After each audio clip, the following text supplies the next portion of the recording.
this little part of an ivory necklace is one of the very few artifacts that were discovered in the area of San Casciano dei Bagni and dates to the late Bronze Age. It comes from a very special landmark in the landscape of San Casciano, which is the plateau of the Ripe.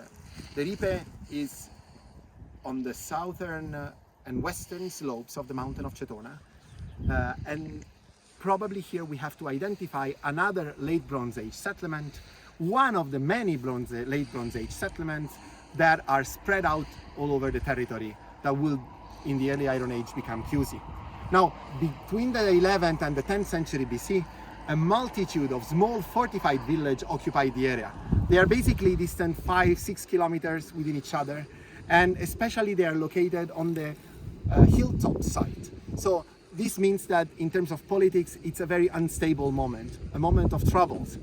And around the 10th century, at the beginning of the 9th century, the entire system collapsed. All these small villages were abandoned, and all the people moved into the 12 city-states that will become the Etruscan city-states. So this happens also in the territory of Chiusi, of course. All the villages around Chiusi were fast abandoned, and all the communities moved into the early Iron Age city. Now, for over 100 years, there's no one in the area.